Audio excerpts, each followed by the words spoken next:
नमस्कार साथियों, आप सभी का बहुत बहुत स्वागत है इस वीडियो लेक्चर में। आज हम 12th क्लास एग्रीकल्चर केमिस्ट्री का एक नया लेसन शुरू करने जा रहे हैं। आप सभी को ज़रूर याद होगा, इससे पहले हम 12th क्लास केमिस्ट्री का लेसन नंबर 8 हम कंप्लीट कर चुके हैं। विभिन्न प्रकार के रासायनिक उर्वरकों के बारे में हमने विस्तार से जानकारी प्राप्त की है उस लेसन में, और उसके बाद आज हम स्टार्ट करने वाले हैं लेसन नंबर 10 और उसका नाम है जैव रसायन। तो उसके बारे में हम विस्तार से बात करने वाले हैं। तो शुरू करते हैं आज नया लेसन नंबर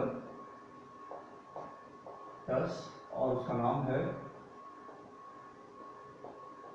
जैव रसायन। देखिए, जैव रसायन को इंग्लिश में कहा जाता है बायोकेमिस्ट्री।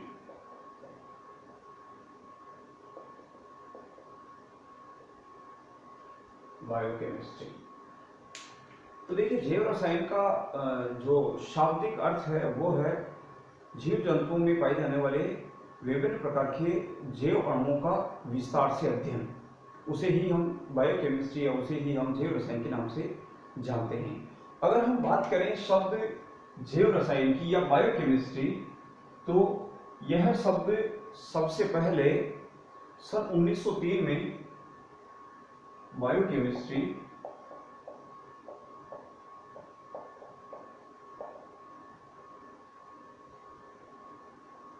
शब्द सर्वप्रथम कार्ल न्यूबर्ग नामक वैज्ञानिक ने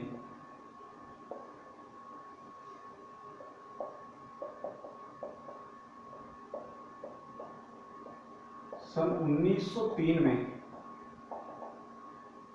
दिया था। तो सबसे पहले कार्ल न्यूबर्ग नामक वैज्ञानिक ने सबसे पहले बायोकेमिस्ट्री शब्द का प्रयोग किया था। और यह बायोकेमिस्ट्री का अर्थ क्या है, उसे हम किस तरीके से परिभाषित कर सकते हैं। जैव रसायन। तो देखिए, बायोकेमिस्ट्री को इस तरीके से परिभाषित किया जा सकता है, रसायन विज्ञान की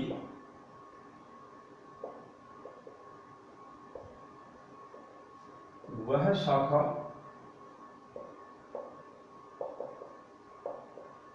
जिसमें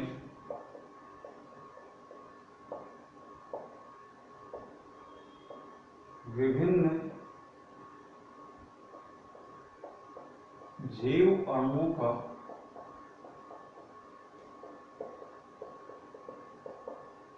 विस्तार से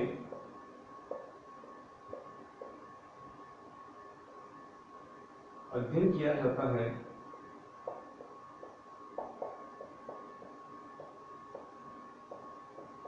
उसे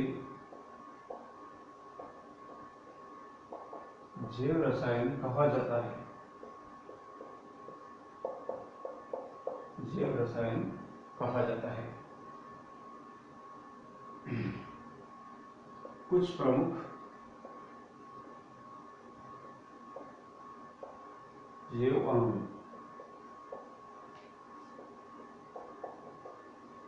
एक उदाहरण कार्बोहाइड्रेट,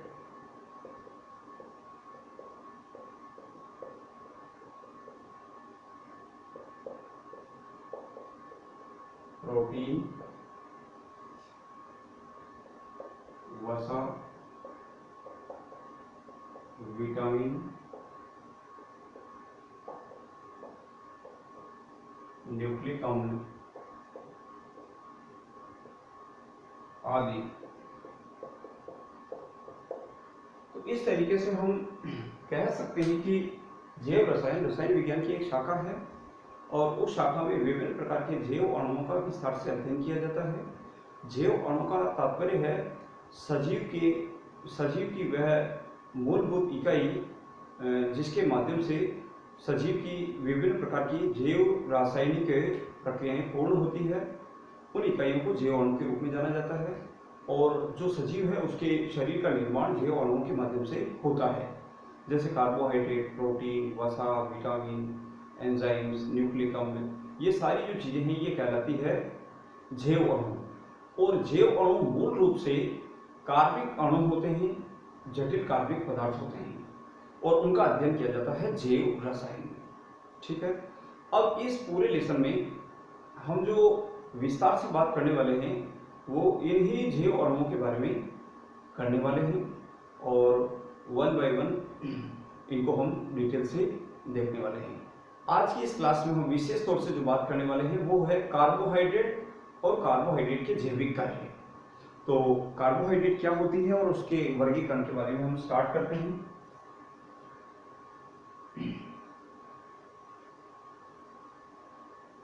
ये एक सामान्य परिचय हुआ जैव रसायन का।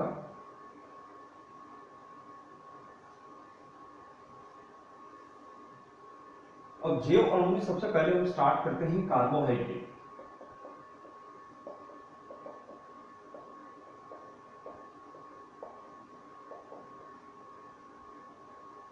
देखिए कार्बोहाइड्रेट जो है वो दो शब्दों से मिलकर बना हुआ है, कार्बो प्लस हाइड्रेट्स। कार्बो का मतलब कार्बन और हाइड्रेट का मतलब होता है जल। तो प्रारंभ में ऐसा माना गया कि कार्बन और जल की रासायनिक अभिक्रिया से बनने वाले जो पदार्थ होते हैं उन पदार्थों को कार्बोहाइड्रेट कहा जाता है, परंतु उसके पश्चात कई ऐसे यौगिक भी खोजे गए या प्राप्त हुए जिनके गुणधर्म कार्बोहाइड्रेट से मिलते हैं, लेकिन यह आवश्यक नहीं है कि वो उन यौगिकों में कार्बन, हाइड्रोजन और ऑक्सीजन ही उपस्थित हो, क्योंकि कुछ ऐसे भी विशेष प्रकार के कार्बोहाइड्रेट्स होते हैं जिनमें नाइट्रोजन और सल्फर जैसे तत्व भी उपस्थित होते हैं। कार्बन, हाइड्रोजन और ऑक्सीजन के साथ में कुछ अन्य तत्व भी उपस्थित होते हैं। सामान्यतः अधिकांश जो कार्बोहाइड्रेट्स होते हैं उनके लिए एक सूत्र प्रयोग में लिया जाता है CxH2O, और यहाँ पर कार्बन की जो संख्या है वो कम से कम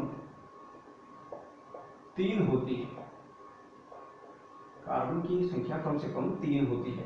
तो इसका मतलब ये है कि जो कार्बोहाइड्रेट है वो कार्बन, हाइड्रोजन और ऑक्सीजन से मिलकर बने हुए जटिल कार्बनिक यौगिक होते हैं, और उन्हें कार्बन या हाइड्रेट के नाम से भी जाना जाता है।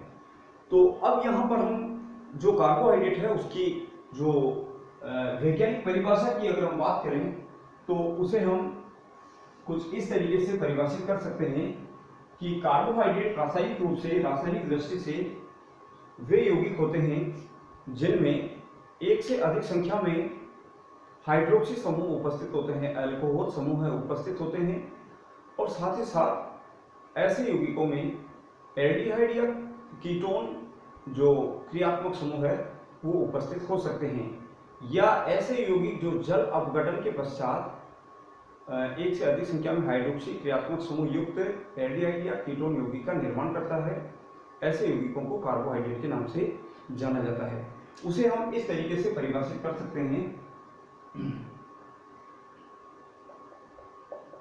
रासायनिक रूप से, या इस तरीके से हम इसको परिभाषित कर सकते हैं, पॉलीहाइड्रोक्सी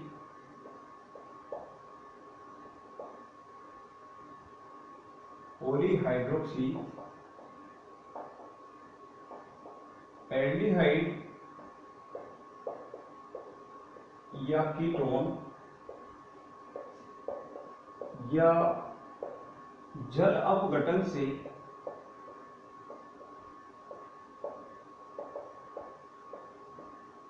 इनका निर्माण करने वाले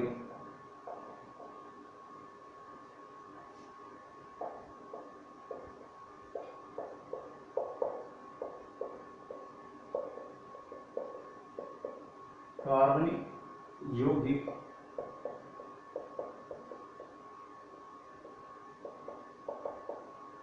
कार्बोहाइड्रेट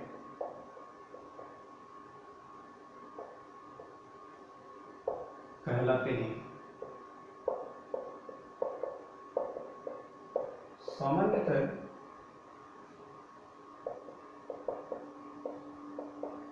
कार्बोहाइड्रेट्स में कार्बन, हाइड्रोजन तथा ऑक्सीजन तत्व उपस्थित होते हैं। इस तरीके से वैज्ञानिक तौर पर हम इसे परिभाषित कर सकते हैं कि ऐसे कार्बनिक यौगिक जो पॉलीहाइड्रोक्सी कार्बोनिल यौगिक होते हैं या पॉलीहाइड्रोक्सी एल्डिहाइड या कीटोन यौगिक होते हैं, उन्हें कार्बोहाइड्रेट कहा जाता है। और कुछ ऐसे कार्बोहाइड्रेट भी होते हैं जो जल अपघटन के पश्चात पॉलीहाइड्रोक्सी कार्बोनिल यौगिकों का निर्माण करते हैं, उन्हें भी कार्बोहाइड्रेट के नाम से जाना जाता है। अब यहाँ पर हम कार्बोहाइड्रेट के वर्गीकरण की बात करें तो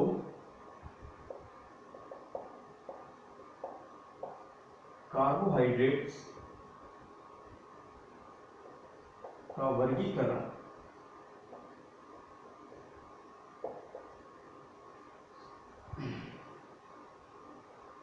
जल अपघटन के पश्चात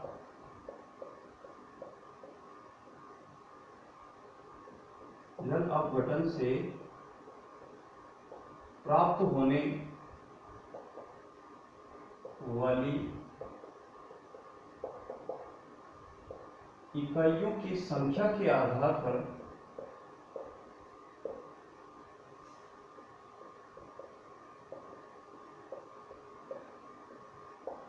कार्बोहाइड्रेट को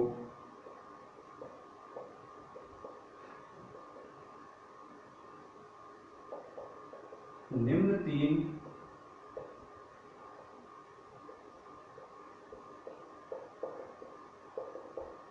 वर्गों में बांटा गया है। पहला वर्ग है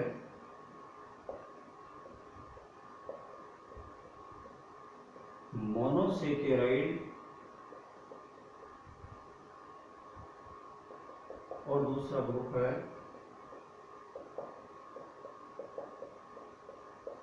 ओलिगोसेकेराइड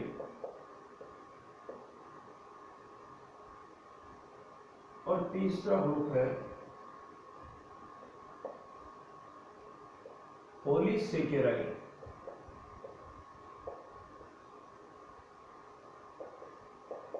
इस तरीके से कार्बोहाइड्रेट का वर्गीकरण किया गया है, लेकिन इस वर्गीकरण का जो आधार है वो जल अपघटन से प्राप्त होने वाली इकाइयों की संख्या के आधार पर है। किसी भी कार्बोहाइड्रेट का जब जल अपघटन कराया जाता है तो उससे प्राप्त होने वाली जो सरल इकाइयां हैं या सरल जो अणुओं की संख्या है, उसके आधार पर सभी कार्बोहाइड्रेट को 3 वर्गों में बांटा गया है: मोनोसेकेराइड, ओलिगोसेकेराइड और पॉलीसेकेराइड। अब हम एक एक करके इनको विस्तार से समझने का प्रयास करते हैं कि मोनोसेकेराइड क्या होते हैं, ओलिगोसेकेराइड क्या होते हैं और पॉलीसेकेराइड क्या होते हैं।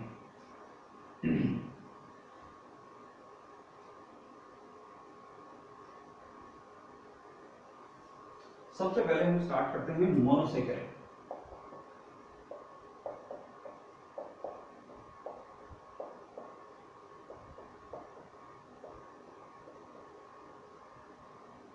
देखिए, मोनोसेकेराइड का अर्थ होता है वे कार्बोहाइड्रेट जिनका जल अपघटन नहीं किया जा सकता है या वे कार्बोहाइड्रेट जो जल अपघटित नहीं होते हैं।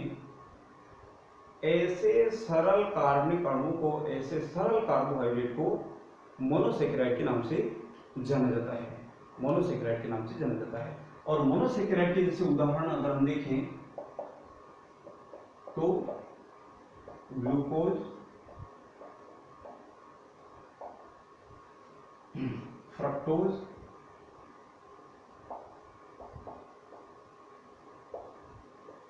गैलेक्टोज,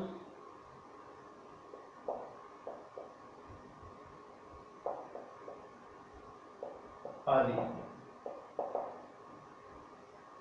इस प्रकार के सरल कार्बोहाइड्रेट को कहा जाता है मोनोसेकेराइड। इनका जल अपघटन नहीं होता, ये अपने आप में बहुत ही सरल अणु होते हैं। और विशेष बात यह है कि जो मोनोसेकेराइड है या कोई भी सबसे सरल से सरलतम कार्बोहाइड्रेट जो होता है उसमें कार्बन परमाणु की संख्या कम से कम 3 होती है और 3 से अधिक भी हो सकती है। ध्यान रहे, कार्बन परमाणु की संख्या के आधार पर जो मोनोसेकेराइड है उनको कुछ इस तरीके से नाम दिए जाते हैं, जैसे ट्रायोज, टेट्रोस,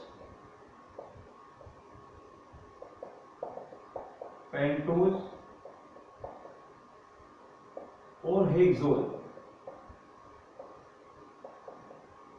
ट्रायोज में 3 कार्बन परमाणु है, टेट्रोज में 4 कार्बन परमाणु है, पेंटोज में 5 कार्बन परमाणु, हेक्सोज में 6 कार्बन परमाणु है।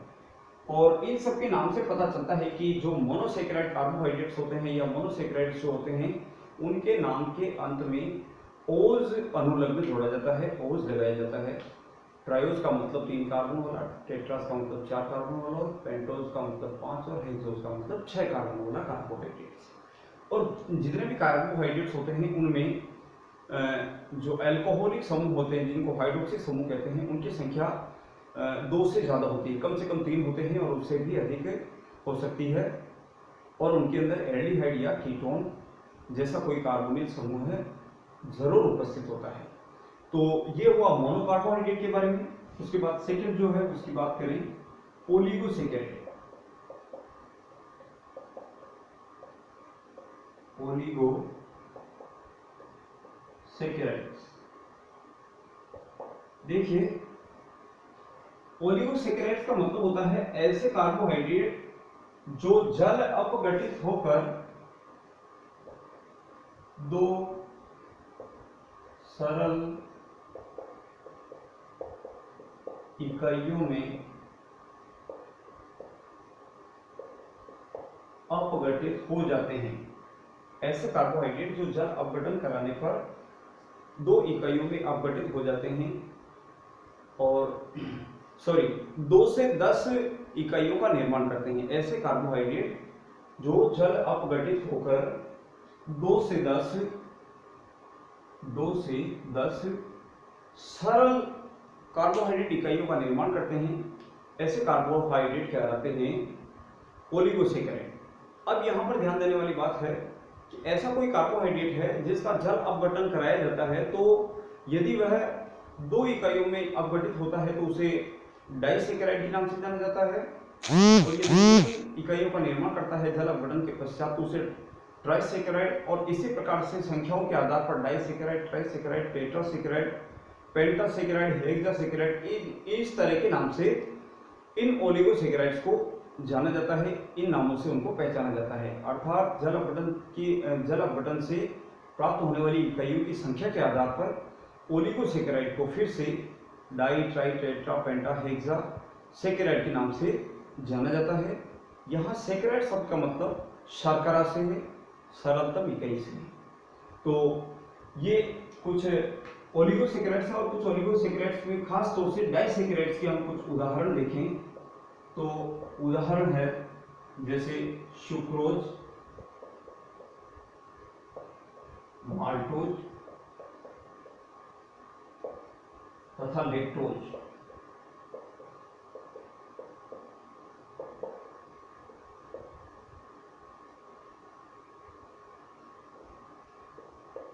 आदि। तो इस तरह के जो उदाहरण है ये डाइसेकेराइड के उदाहरण होते हैं।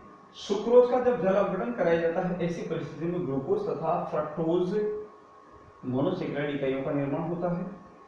जब माल्टोज का जल अपघटन करवाया जाता है उस स्थिति में ग्लूकोज की 2 इकाइयां प्राप्त होती है, और जब लैक्टोज का जल अपघटन कराया जाता है तो उससे ग्लूकोज और गैलेक्टोज मोनोसेकेराइड इकाइयों का निर्माण होता है। जो सुक्रोज है मुख्य तौर पर वह गन्ने के रस से और चुकंदर से प्राप्त किया जाता है, और इसी तरीके से जो लैक्टोज है उसे दुग्ध शर्करा के नाम से जाना जाता है, मुख्य रूप से दूध में पाया जाता है। तो इस तरीके से मोनोसेकेराइड्स हैं, इसके कुछ उदाहरण हुए। उसके बाद तीसरा और अंतिम जो भाग है वर्गीकरण का वो है पॉलीसेकेराइड। पॉलीसेकेराइड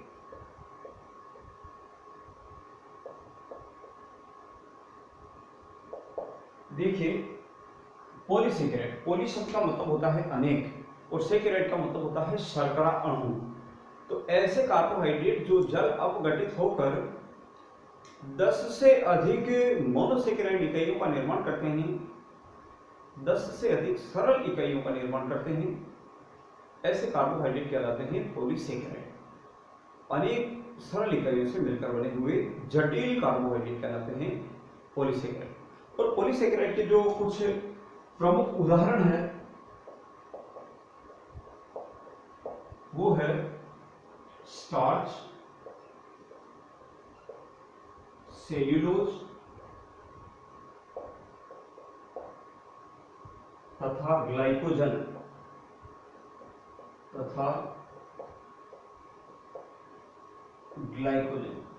आदि।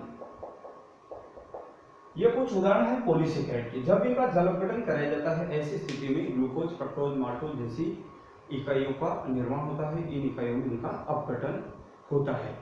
तो इस तरीके से सभी कार्बोहाइड्रेट को जल अपघटन से प्राप्त होने वाली इकाइयों की संख्या के आधार पर 3 वर्गों में बांटा गया है: मोनोसेकेराइड, ओलिगोसेकेराइड और पॉलीसेकेराइड। और इसके कुछ प्रमुख उदाहरण आपके सामने हैं। 12th क्लास एग्रीकल्चर केमिस्ट्री में इनके बारे में विस्तार से जानकारी नहीं आती है, और उसमें केवल और केवल इनके वर्गीकरण और उससे संबंधित कुछ सामान्य सी जानकारी आती है। तो ये वर्णन हुआ वर्गीकरण से संबंधित। और उसके बाद हम थोड़ा आगे बढ़ते हैं कि कार्बोहाइड्रेट के जैविक कार्य क्या होते हैं, उसके बारे में हम डिस्कस करते हैं। तो कार्बोहाइड्रेट क्या होता है और कार्बोहाइड्रेट के वर्गीकरण के बाद में हम आज की क्लास का अंतिम पॉइंट शुरू करने जा रहे हैं, और वो है कार्बोहाइड्रेट के जैविक कार्य।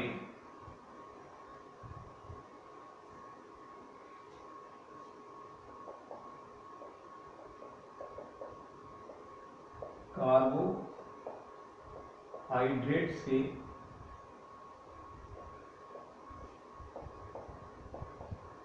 जैविक कार्य। तो यहां पर कार्बोहाइड्रेट के जो जैविक कार्य है, मुख्य तौर पर 3 कार्य हैं। पहला, सजीवों को ऊष्मा एवं ऊर्जा प्रदान करना। दूसरा, कोशिका झिल्ली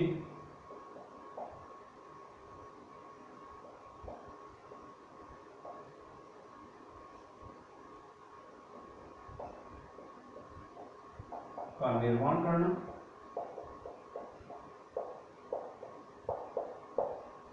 और तीसरा,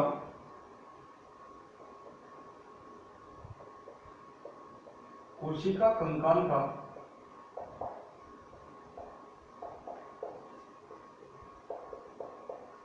निर्माण करना।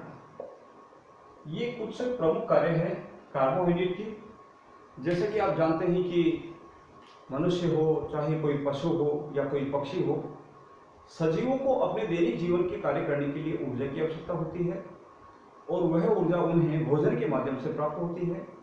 और जैसा कि हम जानते हैं कि भोजन में विभिन्न प्रकार के घटक होते हैं, जैसे कार्बोहाइड्रेट, प्रोटीन, वसा, विटामिन, खनिज पदार्थ। ये सभी पदार्थ ऊर्जा के अणु होते हैं। इनके अपघटन से ऊर्जा प्राप्त होती है।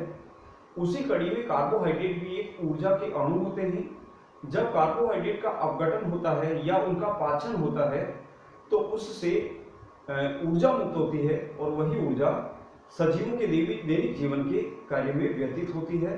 तो सजीवों को कार्बोहाइड्रेट के माध्यम से ऊर्जा और ऊष्मा प्राप्त होती है, सबसे मुख्य कार्य।